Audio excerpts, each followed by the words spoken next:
Young put up 9 points in 15 minutes of action. And before the game, we got to see his famous chalk toss, this time in the purple and gold. How'd LeBron look yesterday, Nick? I mean, listen, he had said he wasn't sure he was going to play in the preseason. I think it's good that he's going to play a little bit in the preseason, given the fact it's totally new teammates. It is weird, though. I know we've seen a few photo shoots and media things, but to see him play a game in a Lakers uniform, we'll all get used to it. Just like it was weird when he first went to the Heat, seeing number 6, the Heat uniform. But that was weird last night, watching that. Yeah, I need LeBron, though, to go up a size in the shorts. I don't know if he's wearing a 38, but he needs to. Those look like James Worthy, like James Worthy's old shorts. So it seems like the NBA is going a little bit backwards. All right? I don't endorse this at all. I agree with you. I do not. Yeah, short. Yeah, I think those are a 36 snug. He needs a 36 long. Yeah, I blame Russell Westbrook for this.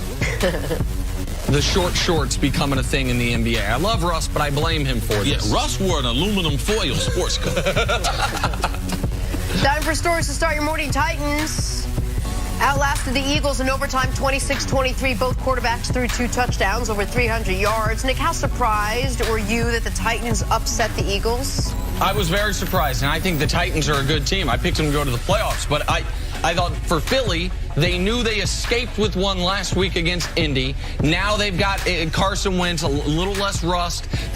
And this game was going exactly the way I thought it would, which was Philly choking out the Titans' offense until it didn't. It was 17-3. Yes. You can't blow one play away. I mean, it's 17-3, and then you have them in 4th and 15 in overtime to get away with one, and you give up one of the easiest routes to defend in football. This is a great win for Tennessee, but a horrible loss for Philly. Yeah, I'm concerned about Philadelphia. Yeah. You know the reason why? The Super Bowl hangover is real. All right? There's a reason why in the NFL we don't have people repeat. There's a reason for that. And they played bad football for 2 months because their preseason was really bad. And we just thought, because they're so talented and hit the regular season, they'll turn it on. But 4 games, should have lost week number 1. Both of their wins, the other team had the ball inside the 20, down less than a touchdown. Moving on to the Falcons and Bengals. How about Cincinnati now sitting atop the AFC North with a 37-36 win? Andy Dalton threw for 337 yards, 3 touchdowns. Spoiled Matt Ryan's 400-yard 3-touchdown game. Nick, how tough of a loss was this for the Falcons? Add it to the list for the Falcons. They are 2 plays and 1 coin flip away from being 4-0, but instead they're 1-3. And Matt Ryan last week had the highest quarterback rating in NFL history in a loss. And this week he was almost as good or just as good. Yeah. And another team, hey, all you got to do is get a stop right there. There's 12 seconds left in the football game. You're up less than a touchdown. Get a stop. Couldn't get a stop. And it didn't seem like that was that hard of a route to defend either. It's a bad Atlanta, you got to wonder if their season's on life support already. Well, they got so many defenders. They got wholesale substitutions on that defense. Dan Quinn, man, and talking with him last week when I covered the New Orleans-Atlanta game, they got a Band-Aid on that defense. Last person with the ball against the Falcons, if they can score, you can beat them. Their offense, though, you got to be happy with the way Matt Ryan's playing. And Calvin Ridley looks like a very good first-round pick. The New Orleans Saints improved to 3-1 with win over the Giants. Alvin Kamara had 3 touchdowns, including a 49-yard run to seal it at the end. So the Giants fall to 1-3, which Odell Beckham referred to as frustrating. Chris, what did you make of Kamara's performance? I thought it was a good performance. I know that Peyton is trying to manage his carries because they have Ingram out for the first 4 games of the season. Get him back next week. So you can see coming into this game, they didn't want him to have a heavy workload in that first quarter.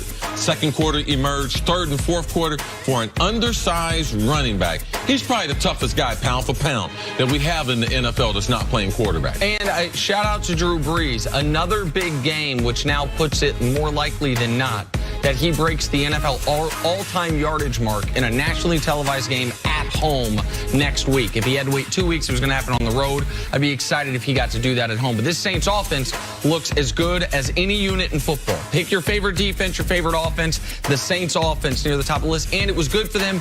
Their defense finally played well. First game. Now maybe that's an indictment on the guys in blue that I know we'll talk about later this week. But excellent all-around game for New Orleans. All right, finally, big game in college football. Ohio State came back from down 12 points with 8 minutes to go behind 2 touchdown passes from Dwayne Haskins. Trace McSorley had over 450 total yards of offense. But Penn State couldn't convert a 4th and 5 to keep their final drive alive. Buckeyes win 27-26. Penn State head coach James Franklin described the difference between the two programs after the game. We lost to an elite program, and we're that close. We have gotten comfortable being great. We will no longer be comfortable being great. We're going to learn from this, we're going to grow from this, and we're going to find a way to take that next step as a program because we've been knocking at the door long enough. And it's my job as the head coach. I'm ultimately responsible for all of it. All right, CC, did Ohio State prove that they're the class of the Big Ten with the win over Penn State? I don't think in beating Penn State that they proved it. I think that I said on the show all last week, Penn State gives Ohio State more problems than any other team in the Big Ten. There was a time where we struggled with Wisconsin just because of matchups and playing at Camp Randall's a tough place to play. They got 110,000 in a whiteout. That's a tough place to play. Their quarterback. And since they've added him to the lineup, you could see they're far more creative offensively. They don't throw the ball quite as well as they did last year because they lost a few guys to the NFL. But Penn State is a very, very good program. They represent the Big Ten well. And their quarterback has done an outstanding job developing as he's come through the ranks. And now his senior year, you're starting to see the best football that he's played. They got a couple athletes, especially offensively, that typically they wouldn't have. They have good team speed. They've never had great team speed, so you can see James Franklin's influence on that. And this is not Penn State, a dominant Penn State defense like they had last season. These are a bunch of guys playing on emotion, and they played a very good game Saturday night. Ohio State, with their athletes offensively, their quarterback didn't get shaken and made some throws late in the football game to be able to make a difference. Also, from a game planning standpoint, Ohio State deciding they're going to throw the ball a little bit sideways to build, when they were blitzing, to build to isolate some of those non-athletes. Penn State in space took advantage of them. That was the biggest adjustment in game they made, because much like last year's game, we were all there. This is a game that Penn State dominates early on. It looks like Penn State's going to get that signature win that James Franklin's talking about. And in last year's game, it started really at the middle of the third quarter, beginning of the fourth. This game, I mean, it's 26-14 midway through the fourth, Penn State. And then Ohio State did exactly that. They did start to use Penn State's aggression against them. There was one big play where the cornerback missed a tackle for Penn State out on the screen to the side. Wide receiver takes it to the house. But I know there's a lot of discussion, and you and I talked about it Sunday morning, C, about that play call at the end. And that is the type of call where if on 4th and 5, you call a running play and it works, everyone is saying, wow, what a play call. What a gutsy play call there. Catch them off guard. Your issue was with, you could see that this was not going to work ahead of time because of the Ohio State alignment. Well, they called 2 timeouts before. Ohio State called one, then Penn State came back with one, changed formations, and Ohio State ran the stunt with Chase, the big defensive end from Maryland, to get in to make the play. But that is Larry Johnson Sr., former longtime assistant at Penn State. He's the defensive line coach for Ohio State. He runs that stunt to be able to take them out of that option game. We knew they were going to put the ball in the quarterback's hands with a read option.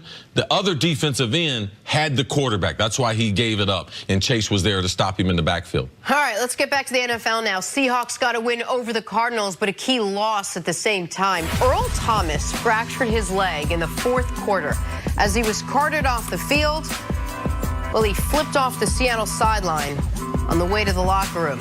When asked about Thomas's gesture after the game, Pete Carroll said, well, it's a big stadium. Not sure where that was going. Earl Thomas's season is over, most likely his career in Seattle as well. He into it 3 times. This is Luke. Nick, what was your reaction to this? I mean, this is going to be his last game in a Seahawks uniform, and it sucks that this is going to be the final image of Earl Thomas as a Seattle Seahawk. He's one of the great